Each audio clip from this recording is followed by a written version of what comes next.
This is our storeroom, an old single garage which is attached to our bungalow, and in the past we've had major problems with damp which have resulted in mould growth on the floor and walls on the inside. And that's because in these two walls, this one and this one, the damp-proof course, which is a layer of either slate or plastic built into the lower courses of the brickwork, designed to stop moisture soaking up from the ground and into the walls, has been compromised. Here at the front, it's been compromised by this concrete driveway being installed at the same level as the damp-proof course, which you can see over here along the walls of the bungalow. And at the side, it's been compromised by this concrete path, which is also at damp-proof course level. All of that concrete was installed many, many years ago prior to us moving in here, and unfortunately for us, none of it was identified as a DPC issue by the surveyor prior to us buying the property. The damp-proof course level should always be a minimum of 150 millimeters above ground level, and as you can see in most areas around the bungalow, we don't have this issue elsewhere.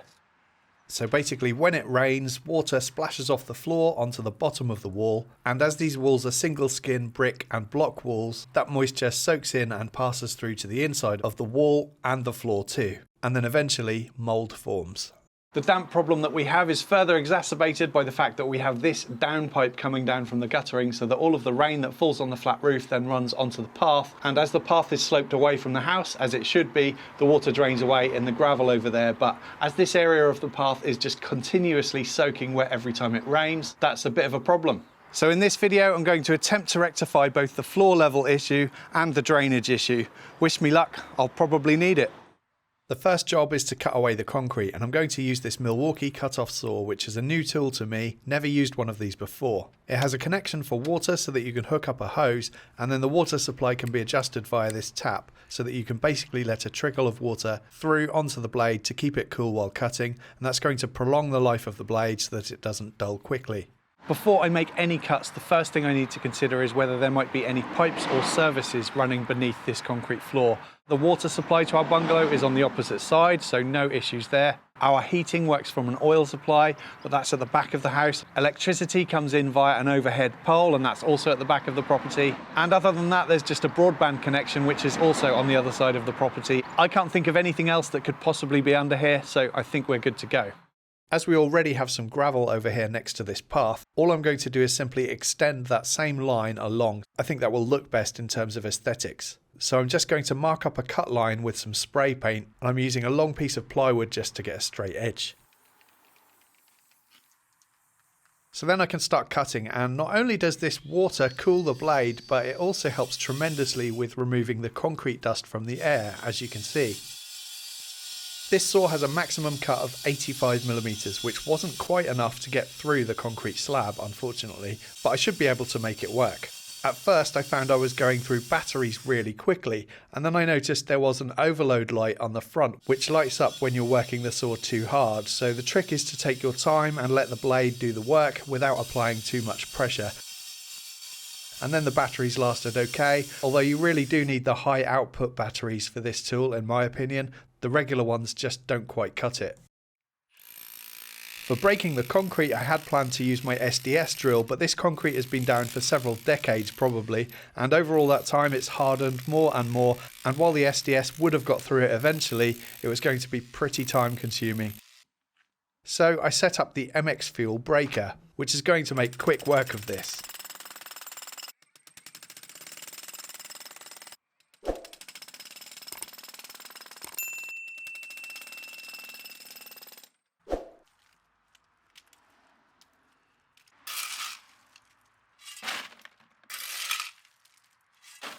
I invested in one of these narrow drainage shovels with a sharpened blade for this job.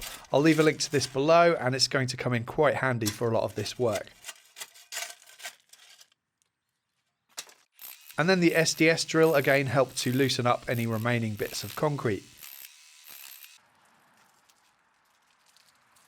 I ended up excavating a lot of the soil beneath the concrete because soil holds moisture, and I want to replace that soil with something that is more effective in terms of drainage, and I was aiming for a trench about 400 millimeters in depth.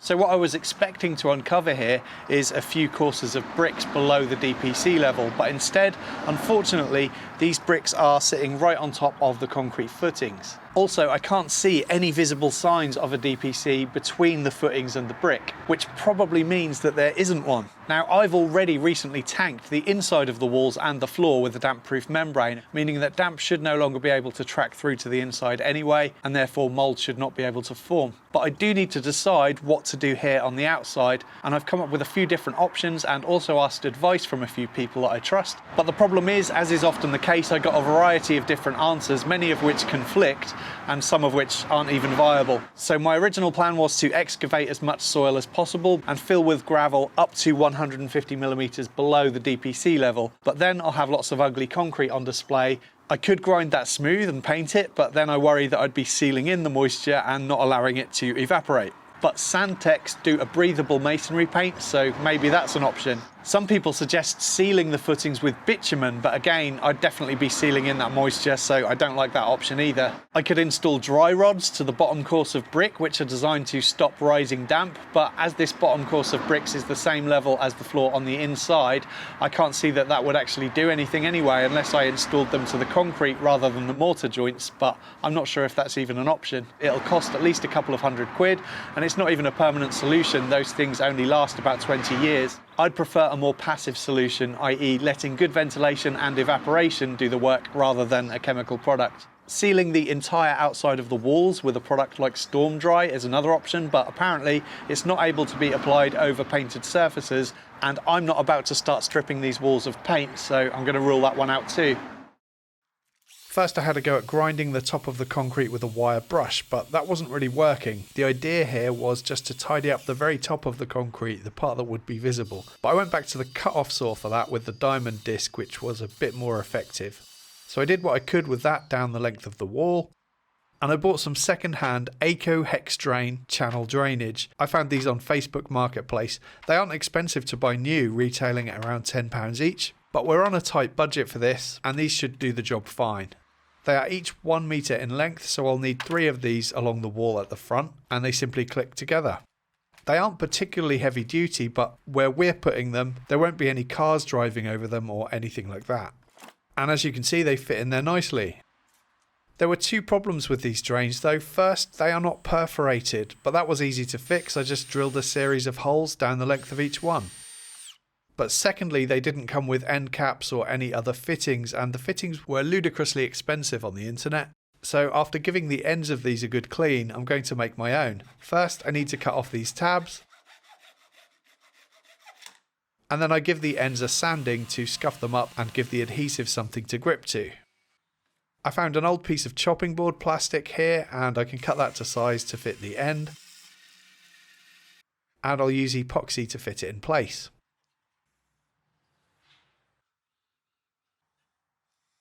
On the inside I added a bead of black silicone, and once dry I spray painted with some black spray paint. End caps done. I can then get some gravel in the bottom of the trench to give the water somewhere to drain, and I can keep checking with the drains to figure out how much gravel I need to put in there. And again, in the spirit of not spending any money on this job, all this gravel is actually salvaged, as we've gradually been refreshing the gravel around the bungalow, digging out all of the old dirty gravel and washing it in a riddle to get rid of all the soil, and then replacing it with new clean gravel. I know people are going to think that I'm really going over the top here in terms of saving money, but what's the point in going out buying more gravel when this stuff will do the job? And I actually found the process quite therapeutic. I reckon I saved about £50 just by reusing old gravel on this project, but I did need to buy a few bags of new gravel just for the top layer to make everything look consistent. I wanted to see if I could tidy up some of the footings too, as there were a couple of big voids, so I mixed up some concrete. I did 1 part cement, 1 part 10mm gravel and 4 parts building sand. This was all stuff that I had left over from a previous project, and I mixed in some water and started filling the voids. I got a bit carried away here though and ended up doing the entire wall, but it should tidy things up a little.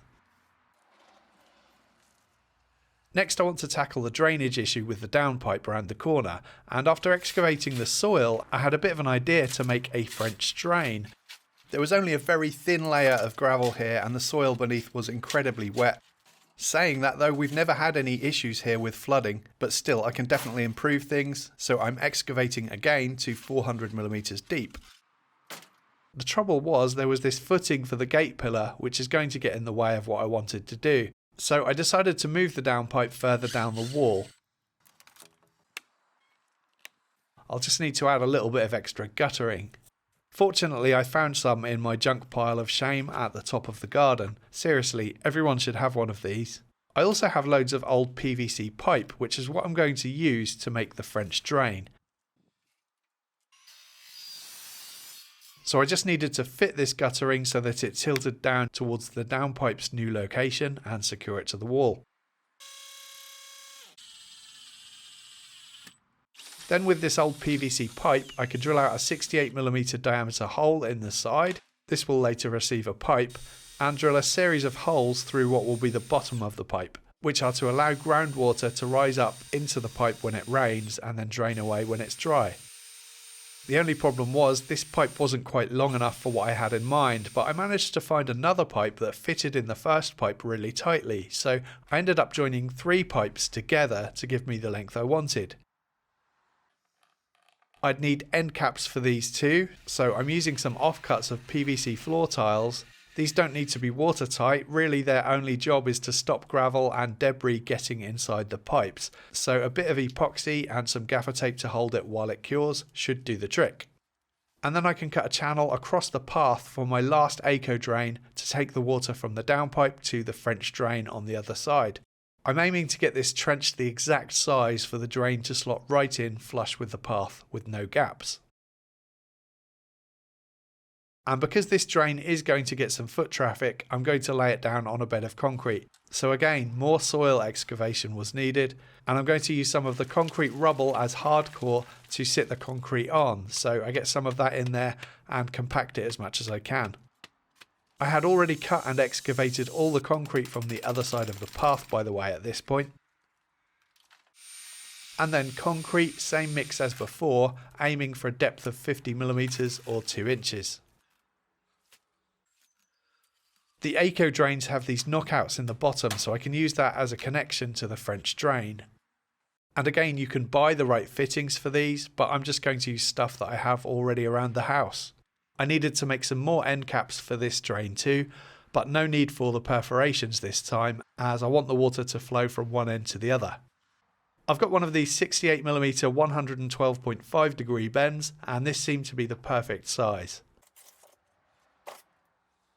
I put the eco drain into the concrete, which is going to leave an imprint of where I want that downpipe fitting to be located, which is right there, and I'm going to embed the pipe fitting into the concrete. This little bit of pipe is going to connect it to the French drain, so I can finally bring that in. It's made up of 3 pipes and it's about 4 meters long at this point.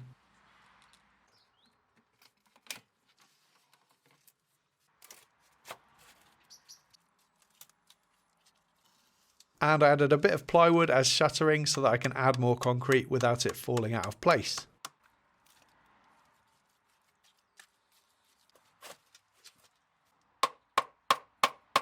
Then I can pop the eco in and add more concrete to flush it up with the path.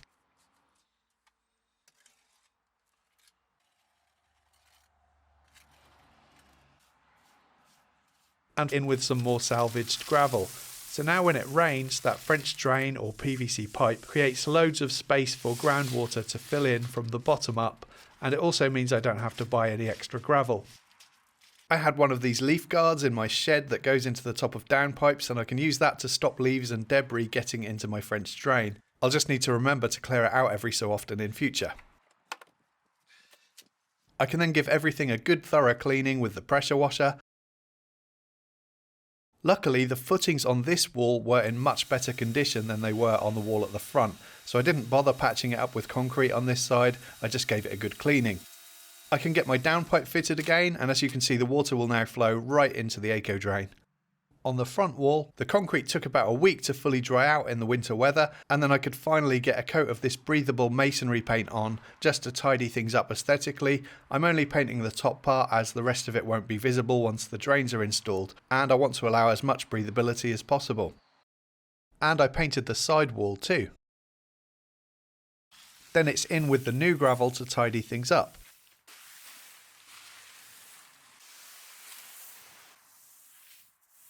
And in with the channel drains. And I came up with this trick of using an upside down piece of guttering to stop most of the gravel falling into the drains. The idea of adding it both in front of and behind the eco drains is just to stop organic matter, leaves and stuff like that getting in there, whereas this gravel should let any moisture drain through freely.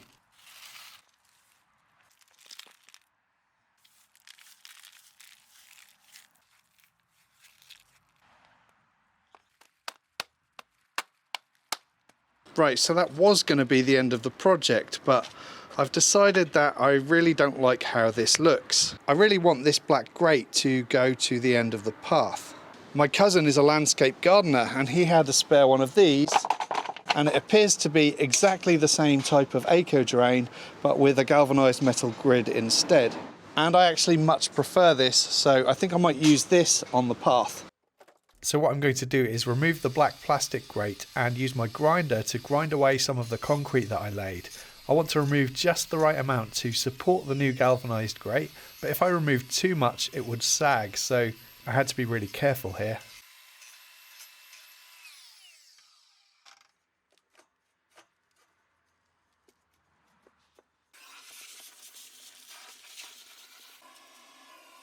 And then I paint it black with more of the masonry paint so that when the grate is installed later, it's basically a shadow gap that blends in with the eco drain. Now that the rest of my concrete is dry, I actually laid this part off camera by the way, I can get that painted in too. And then to encapsulate the rest of the eco drain, I just chopped off a piece of the plastic grate. After the paint has dried, I can spread out the gravel, and I think this turned out great. So what have we actually achieved other than spending a couple of days messing about with concrete and soil, that is? Here at the front originally there was no space between the exterior ground level and the DPC level, and I'm calling it DPC level regardless of whether there is a DPC in this wall or not. I still don't actually know for sure, but I suspect that there isn't because I haven't seen any visible signs of one throughout this work. But it doesn't really matter at this point. The main job was to get some airflow around the bottom of the wall so that moisture buildup won't be an issue in future.